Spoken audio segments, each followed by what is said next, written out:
This is Pet Life Radio. Let's talk pets.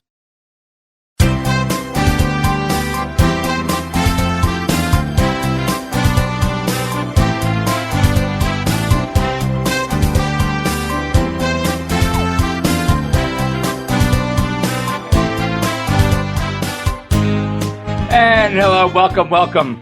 You can see me here. I'm getting major tongue by our new adopted dog. I don't know if you follow me on Instagram. If you don't, you should be at Dr. Jeff Werber.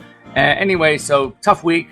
This past week, we had to say goodbye to my almost 12-year-old cat who was doing great. Tuxedo, he was the most lovable cat in the world. I posted a little video of him so you could see how just wonderful he was. But he had congestive heart failure, and he just went so fast. It was so sad. And as you know, a few weeks back, we had to say goodbye to my 14-year-old Frenchie, Herbie. So desperately needing another playmate for our other dogs and our cats, here is Marty. Marty is, we don't know what he is. He was a mutt brought in from one of our rescues, Eloise. It looks like, we think he's a Havapoo. That seems to be the consensus. 7 months old. He was abandoned. They found him at a shelter and brought him to my office. And I kind of almost knew right away that he was going to go home with me. And he did. And he is so cute. He's so adorable. So anyway, we're having a blast with Marty. And I said, it's just so wonderful. He gets along with everybody. He's such a little Vance. Everything goes into his mouth. He's dragging stuff all over the house. He gets in tug of wars with my 80-pound Labrador. And so the lab, obviously, he's just a little guy here. So he's being dragged all over the house, too. We don't have to actually, do any kind of cleaning around the house because he picks up all the loose hair when he's being dragged around the house. It's actually adorable. And he is just so cute. He gives great ear washes. If you ever need a clean ear, just you can borrow Marty. He just goes right after the ear and just licks it like crazy. He's nuts. Anyway, good morning, good afternoon. You're here live with Dr. Jeff Werber here, your host for the next 30 minutes on Pet Life Radio's Ask the Vets with Dr. Jeff. We're here for you. We would love you to join us. We'd love to see you and your pets. Just see how easy it is. You can just put them right on camera like we have Marty here. And to reach us, you can give us a call, toll free, 877-385-8882. Once again, 877-385-8882. Better yet, join us live. Google Hangouts, very easy. Log on to Pet Life Radio, click on the shows, Ask the Vets with Dr. Jeff, and there is a Google Hangouts link waiting for you to click on, sitting there with your pets, and we could talk about anything you want to talk about. I want to talk a little bit. Lately I just came back from the Western Veterinary Conference. That was great. That was in Las Vegas. But the week and a half before that, I was in Colorado at the Colorado Veterinary Medical Association ski snowboard conference. So sessions early morning, sessions evening, and all day on the slopes. It was fantastic. The speaker, Dr. Dave Bruyette, formerly from VCA, internal medicine specialist with a subspecialty in endocrinology. And it was absolutely amazing. And we learned a lot of new stuff. And one of the things I want to talk about, only because it was so interesting. After hearing David speak, I've had 3 diabetes cases coming in the last week and a half, which is just, I talk about bad things happening in threes. So anyway, we're going to talk a little bit about diabetes mellitus and some new things that we've learned, especially about our insulins. But before we do, I'm going to say goodbye. Marty, say goodbye, everybody. Yeah, he is so cute. Kisses galore. As Marty's going to kind of explore my home studio here. So just things I like to do, as you know, I like to peruse the news, as we say, some things happening here. And I think it's, just for interesting for you guys to know. And if any of these hit a nerve with you and you say, oh my God, I want to know more about that, just give us a call, 877-385-8882. You can also send me a quick note. I will get it immediately real time to Dr. Jeff at PetLifeRadio.com. So we all know that this is a new study, nothing really new though. It's just more confirmation that we need to share with you. Thorough veterinary dental care that can prevent pain and health issues.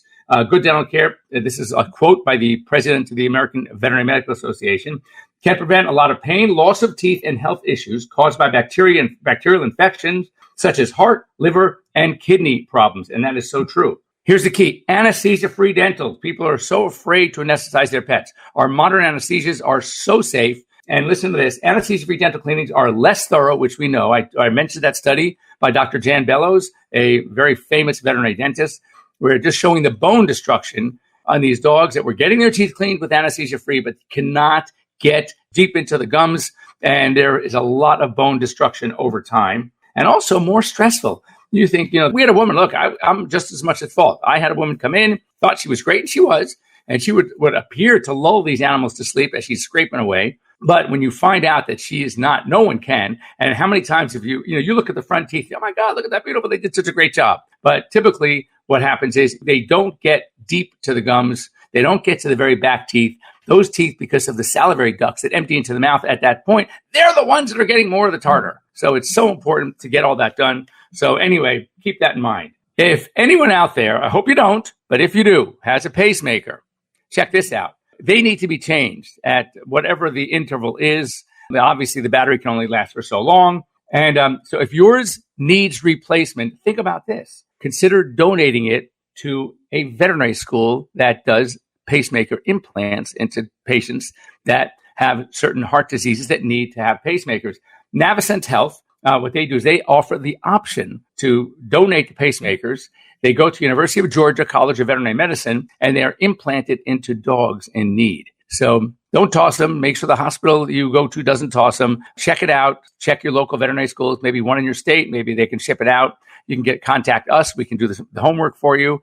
But very important because they're very expensive. And a lot of people whose pets may need one can't afford them. Here, they get a recycled pacemaker. And that is just a wonderful, wonderful thing. We talked about rabid bats a couple of weeks ago. Guess what? Another one found. Hear this. This was at the entrance to a shopping mall in San Francisco Bay Area. So, I mean, that's getting pretty dangerous there. Can you imagine walking into a mall and being greeted by a bat that happens to be a rabid bat? So they were asking for anyone who may have seen the bat, may have contacted, touched the bat, whatever, they should go to their local public health department and give a call just to let them know. That could be dangerous. Here's something that is really cool.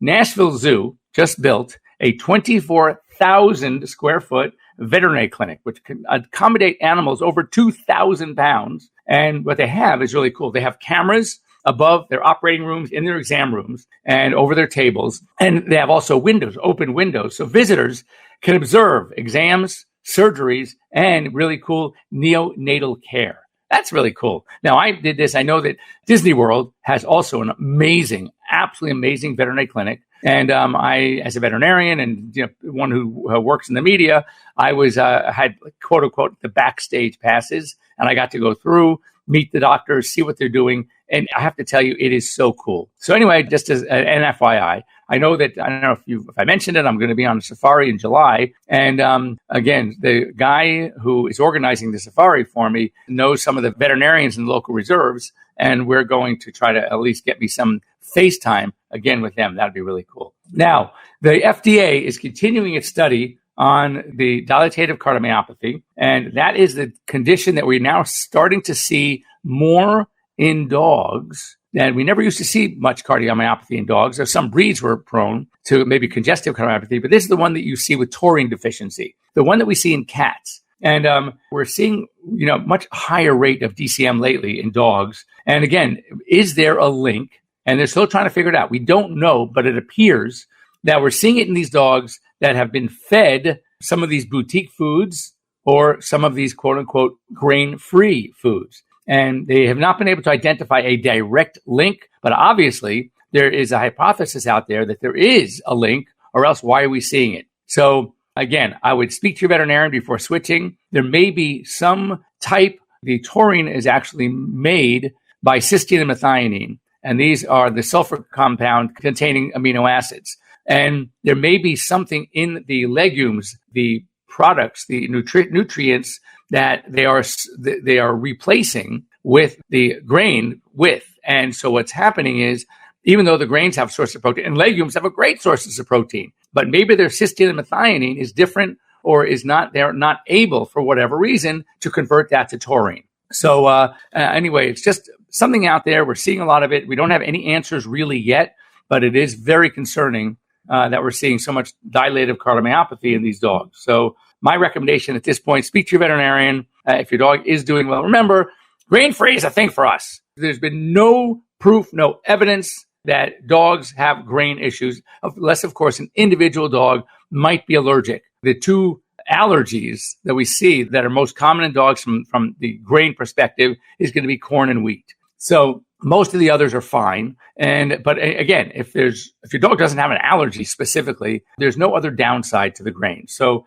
I know we talked about this before. We have a tendency to anthropomorphize. We have a tendency to take our values and interject them and inject them into the dog's values. And that not necessarily the way to go. So something to consider, something to think about, something to talk about. Just because it's good for you may not be good for your dogs. Oh, here's a sad thing. Someone at a park, it's called Wallace Sands State Beach in Rye, New Hampshire, has been putting out these pill pocket treats stuffed with caffeine. And caffeine in high amounts can be very toxic to dogs. There actually was one dog death because of it. So if you happen to know about this state beach and you're in that area, my recommendation would be to be very, very careful and not let your dog pick up anything that looks like a treat. This is really a cool story. And how far would these scientists go to prove certain hypotheses?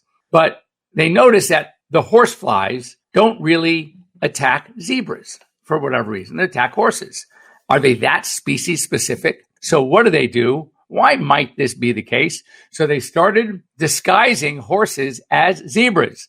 They put these big, like costumes over them with stripes. And since those horses that were disguised as zebras were getting way less fly bites from the horsefly. So for some reason, the zebra stripes baffle these flies, and fewer landed on the horses in the first place, suggesting the following, that zebra stripes protect the zebras. And it seems that when they study the horsefly itself, they fail to decelerate as they're trying to land on the horse. So what happens is, in these zebras and horses disguised as zebras, they either fly right past them or they bounce off of them because they were going so fast going into them. So obviously the stripes are doing something to mess up their sense of distance. And so I don't know, maybe if you have a lot of horsefly problems, think about buying your horse a zebra costume. It might help. Who knows? But just when you think about it, some guys had a hypothesis. Gee, why is that? I know. I get it.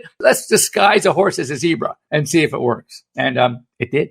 So they think it must be something actually visually in the fly and the zebra stripes. And also one thing is as a caution, we're finally, after tons of rain and snow, Mammoth Mountain, I'm going there in a couple of weeks, has more snow than anywhere in North America. And it's a beautiful day out here in Southern California today. So as people are going to be outside more and more, we are anticipating to see more and more snake bites. And anywhere, if you live in an area, snakes like springtime. So if you're living in an area where when you hike your dog, when you run, whether it's in mountains and foothills, and you're seeing snakes, be very, very careful. And another caution, I definitely recommend getting your dogs, if you are frequenting those areas, snake bite vaccine. However, a snake vaccine, all right, will not completely protect your pet against the snake bite venom. What it will do is will buy you time. So I always recommend that if you are going and exercising, hiking with your dogs in such areas, very, very important to know the closest veterinary hospital that does carry the snake bite venom. They're usually emergency clinics, some regular general practices in areas where they are at the base of these parks will carry it as well. But you need to know, before you take your dog out, the closest veterinary hospital that will stock the snake bite venom to help protect it's called an anti-venom, to help protect your dogs in the case of a snake bite. The vaccine, however, will buy you a little time. So that is very important. So anyway, we're at that halfway point here on our show. We're going to come back. We're going to talk a little bit about diabetes. There are two different kinds. Then we're going to concentrate, of course, on diabetes mellitus, which is the sugar diabetes, the difference between cats and dogs when it comes to diabetes mellitus, and what you can do, how you can treat it, and just some precautions to take. So don't go away. We'll be right back after these short messages. Sit, stay. We'll be right back after a short pause. Well, 4 to be exact.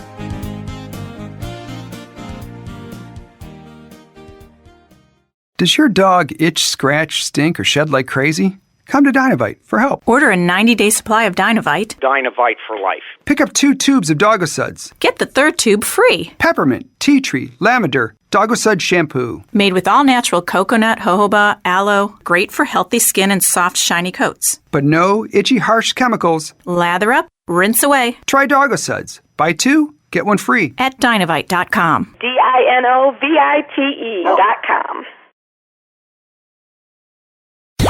Let's talk pets Let's talk pets on Pet Life Radio. Pet Life Radio. PetLifeRadio.com.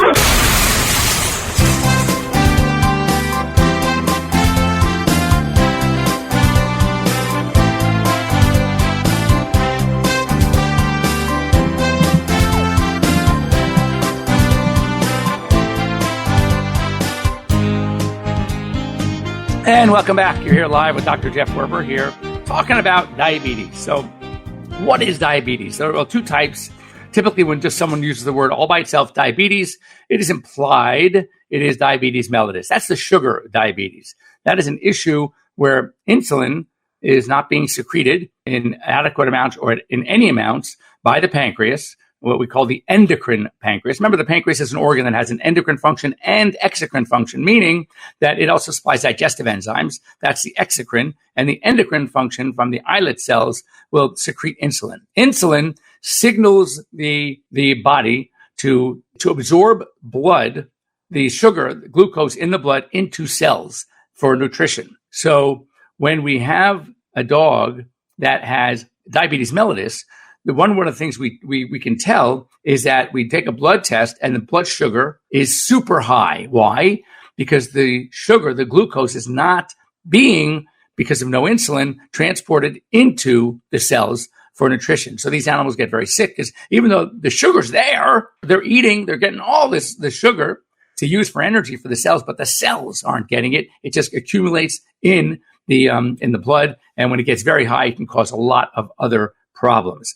Now, one of them is called DKA, diabetic ketoacidosis. This is where because the diabetes is not controlled, the animals start getting very, very sick. There's also another diabetes that we see called diabetes insipidus, and that is the water drinking diabetes. That is where the body is not able to concentrate the urine because all of the water that we take in is basically being urinated out. And so it's a problem within the kidney itself, and it's a very, very complex pathway where the body is not reading how much water we need to save. The kidneys are supposed to do that. They're supposed to see what the body needs, and they get just to urinate out the excess. The more dehydrated we are, the more water we're going to keep, and therefore the darker the urine will be, the more concentrated. If we're just drinking a ton of water, like there's some conditions that make us do that, diabetes mellitus, by the way, is one of them, then we drink a lot of water, but the urine is coming out just pure clear. Like I say as an example, go out with the guys go out, have a few more than just a few beers, and before you know it, they're visiting the restroom quite frequently, and the urine is pretty much clear because they've tapped out. The body doesn't need any more hydration. It's got all it needs. So everything that goes in comes right back out.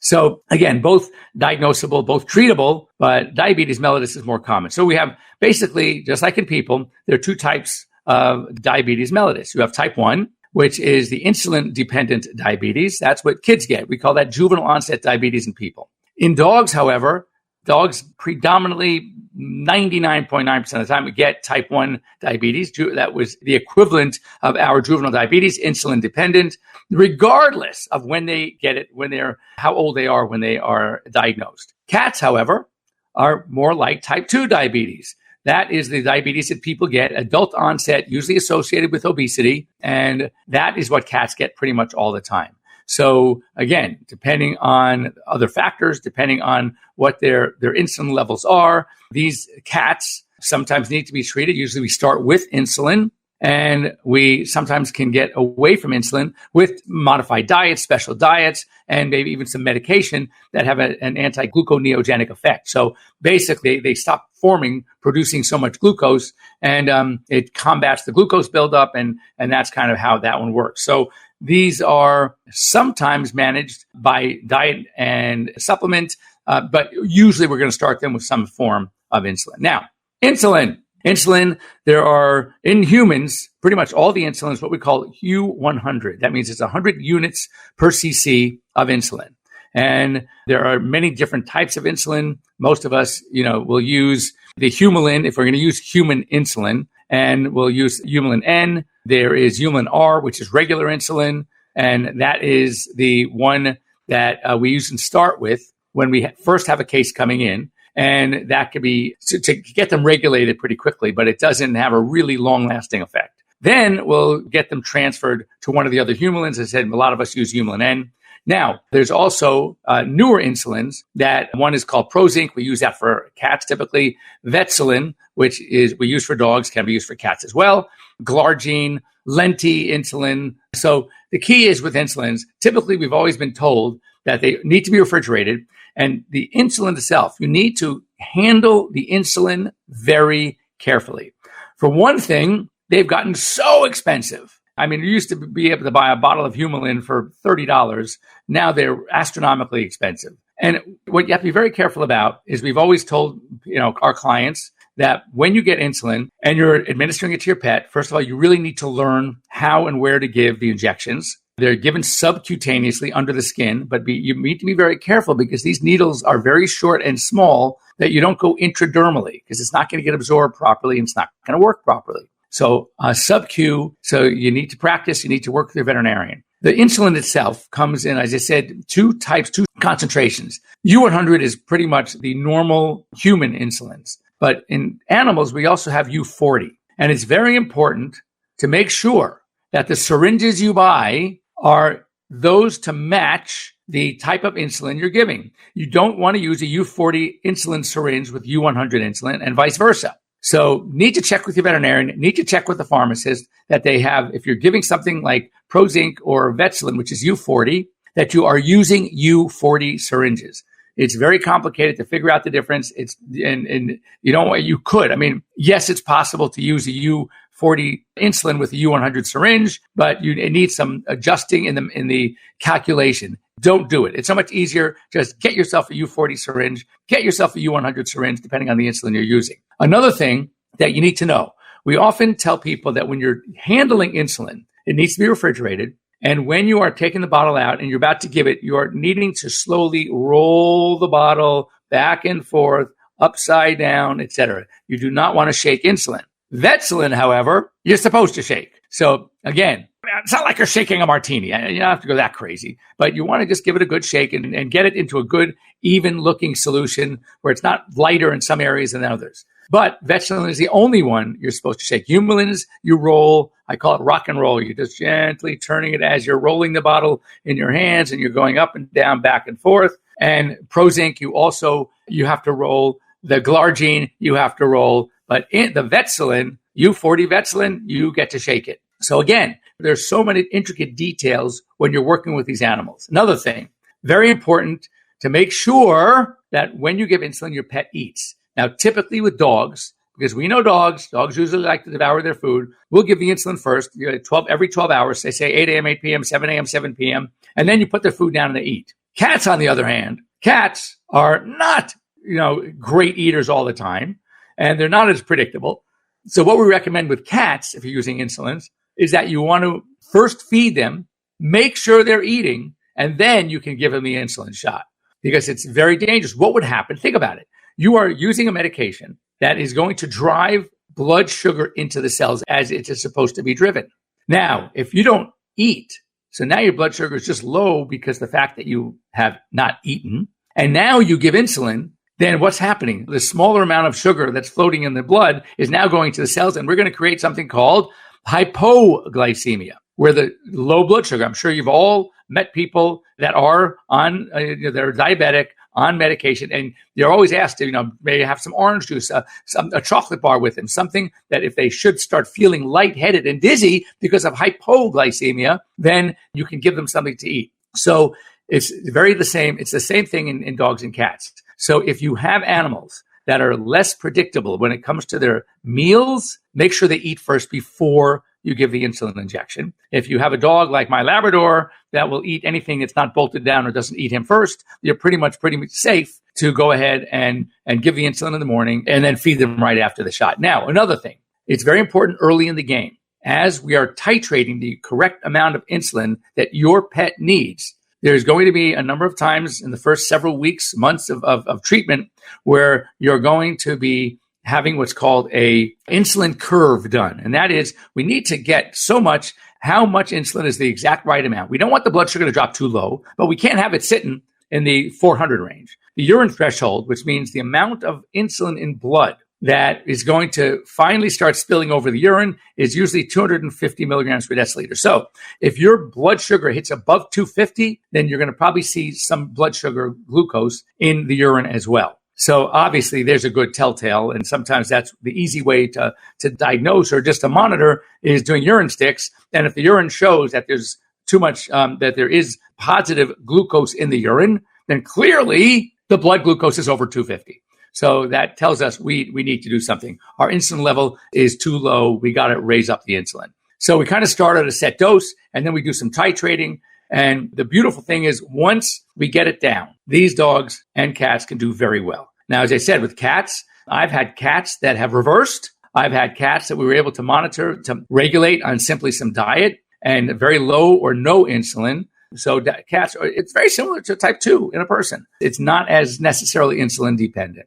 Dogs are. So anyway, that's a lot to deal with. If you have any questions about diabetes, about treatment, about complications, etc., please get a hold of me at Dr. Jeff at PetLifeRadio.com. Also, you can send me something on my Instagram at Dr. Jeff Werber. And as I say, if nothing else, you're going to get some really, really cute pictures. You're going to get some good video just on some things that we do at the office, mostly educational. Remember, they got to be short and sweet, which they are. So you're looking at it like a minute. They got to be 60 seconds. So if you need something, if you want to learn something, you can go ahead and reach me that way. So that'll do it for today. Hope you have a great day, a great week. We will be here, same bat time, same bat channel next week here on Pet Life Radio's Ask the Vets with Dr. Jeff. Once again, 877-385-8882 if you ever want to call in. And the best way is join us on Google Hangouts and follow me at Dr. Jeff Werber on Instagram. And we'll see you next week. Let's Talk Pets, every week on demand, only on PetLifeRadio.com.